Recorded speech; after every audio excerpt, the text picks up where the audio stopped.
Ô galera, tudo bem? Vocês lembram que eu falei aqui no canal que estava indo fazer uma resenha sobre um livro, tem um mês e pouco atrás, só que eu não consegui cumprir essa promessa naquela época, por alguns problemas pessoais. Hoje eu estou aqui para falar de um livro importante sobre que foi escolhido naquela época, que foi em 1499, O Brasil Antes de Cabral, que é um livro de Reinaldo José Lopes. Mas antes disso, deixa a sua curtida. Se você não é inscrito no canal, se inscreva, compartilhe nas suas redes sociais. No final do vídeo, deixa aquele comentário bacana lá, tá bom? E compartilha. Ajuda esse vídeo a alcançar milhares de pessoas no Brasil e no mundo, para que pessoas mais possam conhecer esse trabalho e descobrir mais um pouco sobre o Brasil pré-colonial. Beleza? Então, antes de qualquer coisa, roda a vinheta. Daqui a pouco a gente volta.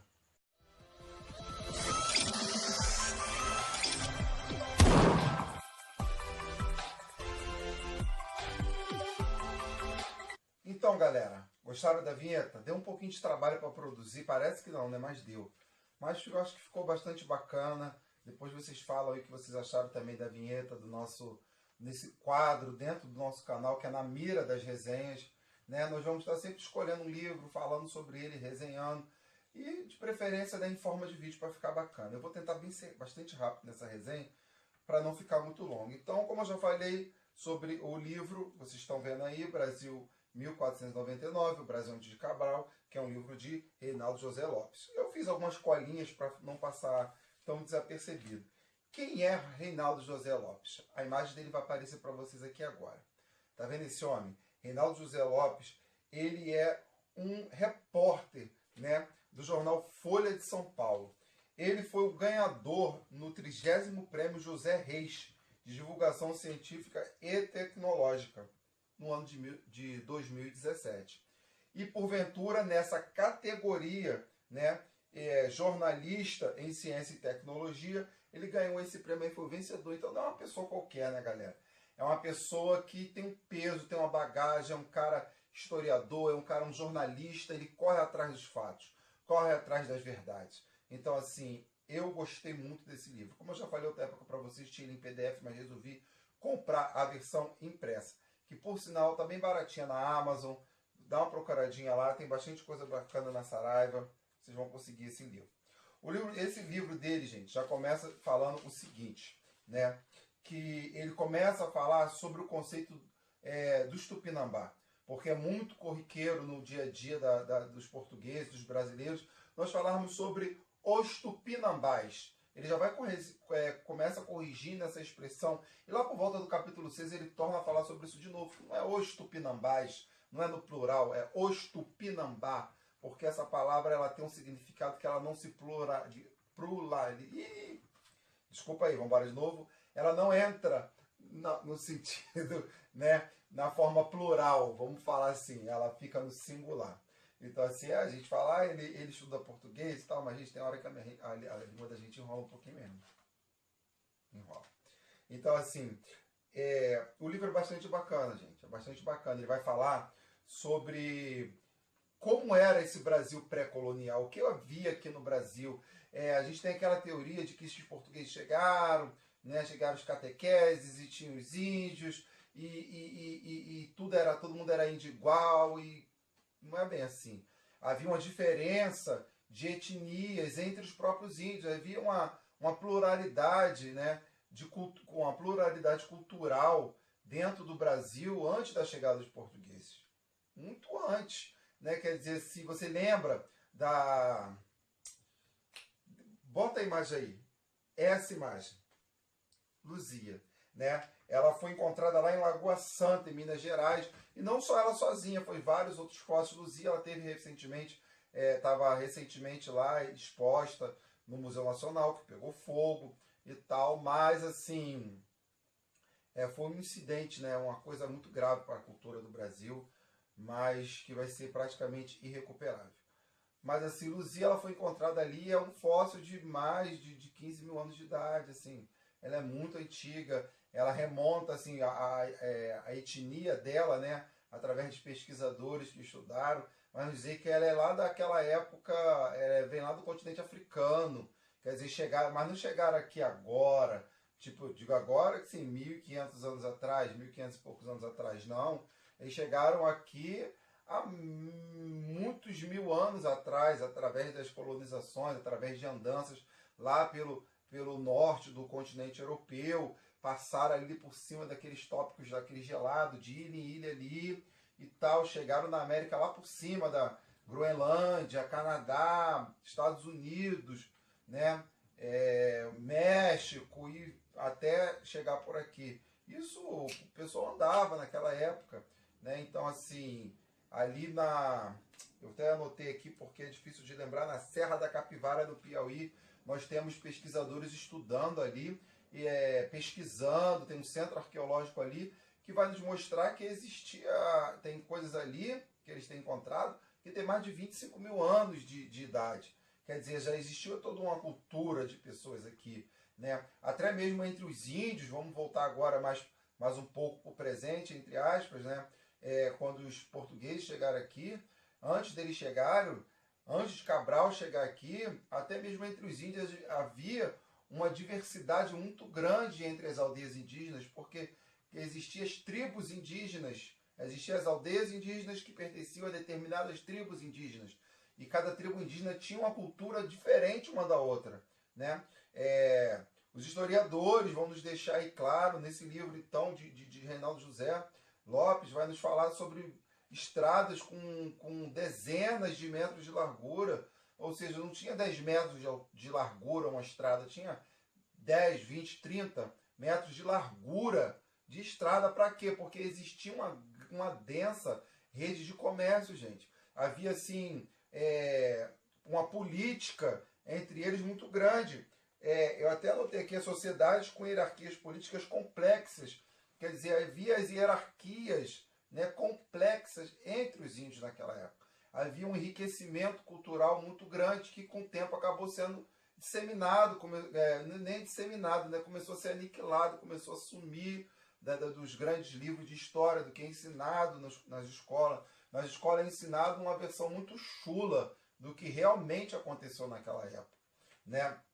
O livro dele vai nos falar sobre coisas assim fundamentais para enriquecer o teu conteúdo como conhecedor da tua própria história, né? Então, assim, esse livro vai nos dizer, lá por volta do capítulo 5, quem lembra das Amazonas? As Amazonas, essas mulheres guerreiras que vocês estão vendo aí, mulheres guerreiras que deu origem a esse filme aí famoso, elas eram guerreiras, né, da cultura greco-romana. Por que greco-romana? Porque elas eram da Grécia e quando Roma conseguiu naquela época ali de conquistas, de conquistar os povos, acabou aderindo as Amazonas também para a cultura romana, então greco-romana, né? Então assim, as Amazonas eram mulheres guerreiras, valentes, mulheres que enfrentavam homens, era tribo só de mulheres.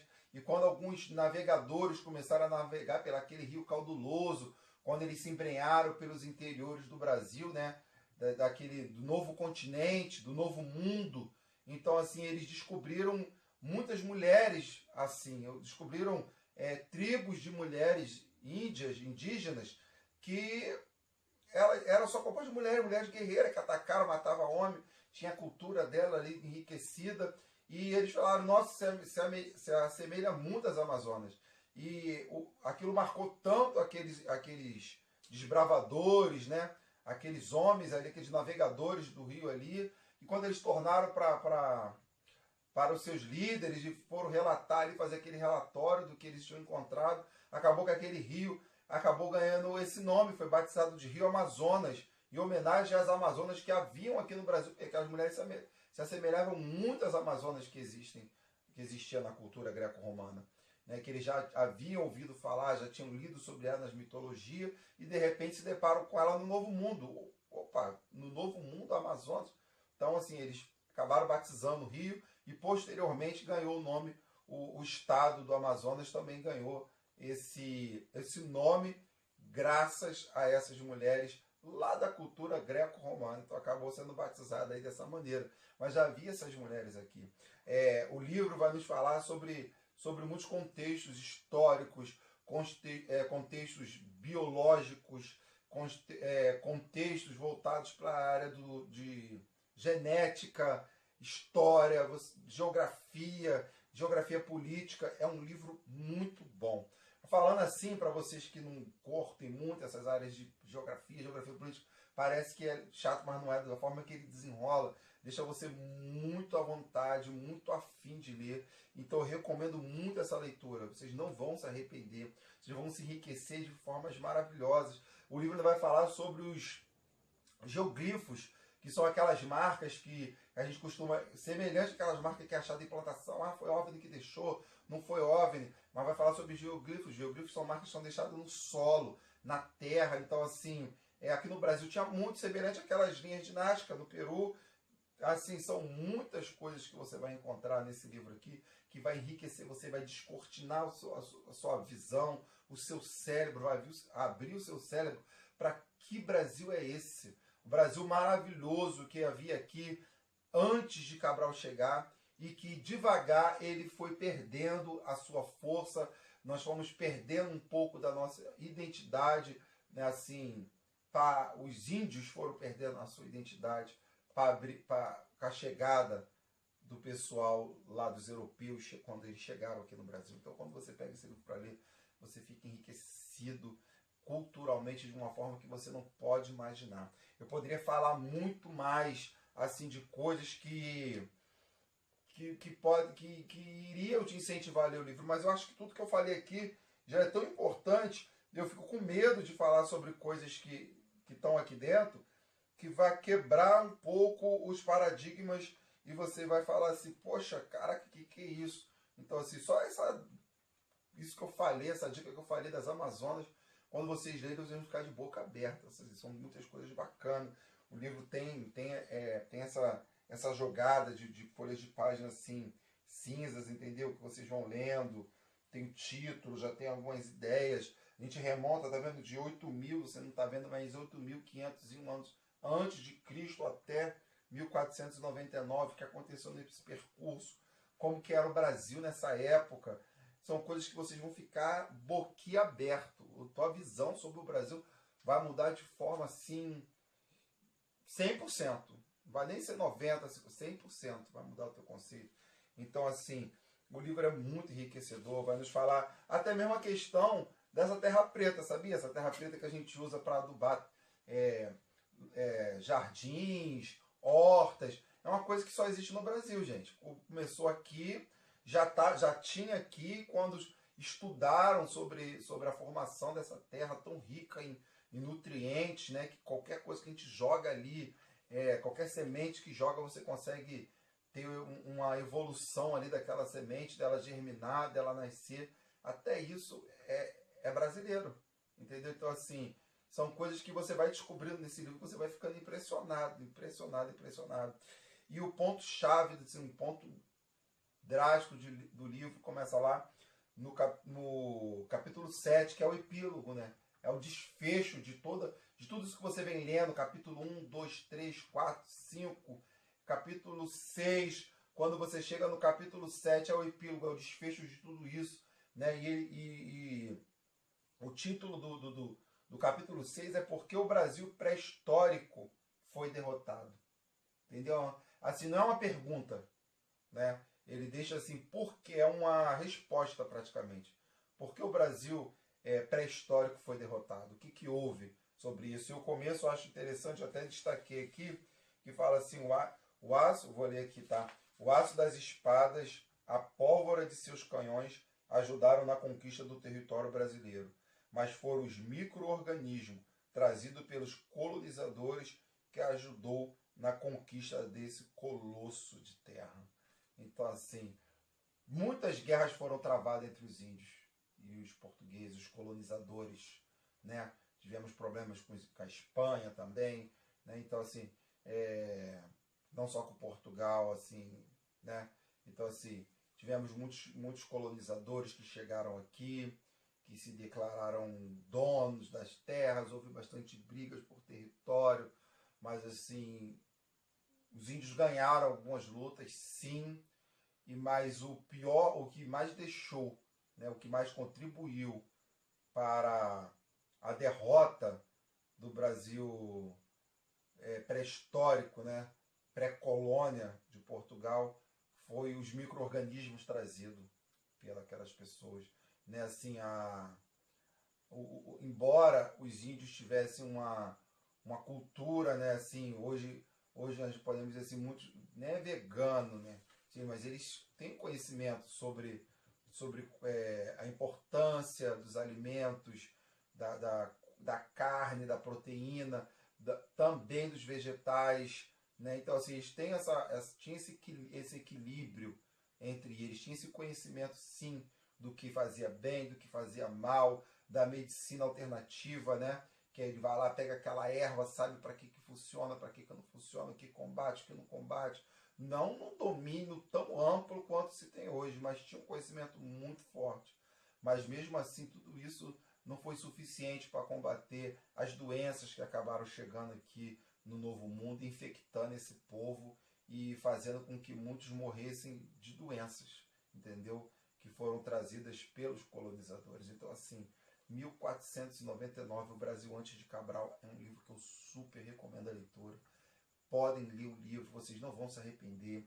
Se vocês gostam de ler no formato digital, no celular, no tablet, vá lá, baixa o aplicativo Kindle no telefone de vocês. Lá também tem muitas dicas de outros livros, mas assim, para quem gosta, vou pegar o livro na mão, ler, folhear, não tem igual. Então é isso que eu recomendo para vocês. Leia. A sua visão sobre o Brasil vai mudar de forma assim grandiosa. Então, galera, espero que vocês tenham gostado desse vídeo, tá bom? E em breve eu prometo que eu vou estar postando um novo vídeo, que eu já estou dando uma lida num outro livro aí, tá bom? E vou estar fazendo uma resenha aí sobre esses livros para vocês, beleza?